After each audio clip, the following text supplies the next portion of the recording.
addicts and families of addicts that I meet with all have one thing that they really do agree on, and that is the damage that the addiction causes to their relationships.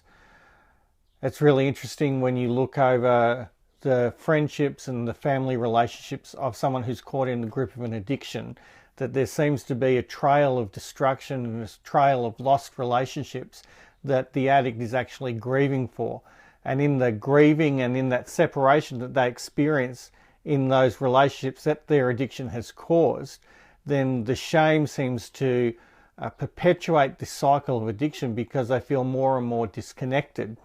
One of the interesting things about addiction recovery is that when someone goes into, say, a rehabilitation service or a long-time rehabilitation program, they often experience great change within that program, and they enjoy the relationships that they form in that time, whether it's a 3-month, 6-month or 12-month program, but they form a bond with the other residents or clients within the program. It's often one of the best times in regards to their recovery that they have. What can be really difficult for the recovering addict, though, is that when they leave their rehab program, the risk for relapse is great because not only are they now out on their own, but the bonding and the relationships that they've formed within the rehabilitation program are now no longer there to support them. And so they're struggling to find places of connection. They're struggling to find ways to bond with new friends. So what they often go to are old friends and old relationships that made them feel connected in some way. And of course, the story goes that they connect with their old friends, they engage in their old habits, and they relapse.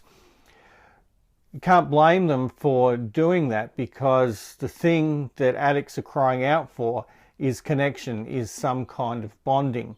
Now, they get their bonding through their choice of addiction in some way. So they've got this false relationship or this quasi-relationship through their form of addiction, whether it's a substance addiction or a behavioural addiction.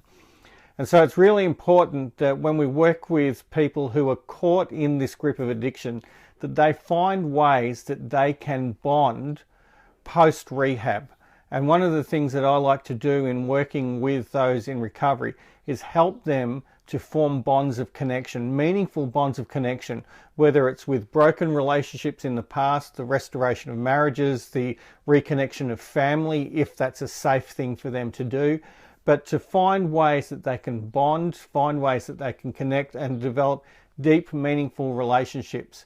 Because everyone is crying out for meaningful relationships in their lives. We all are, whether we're in addiction or not. We need them. It's part of who we are as humans.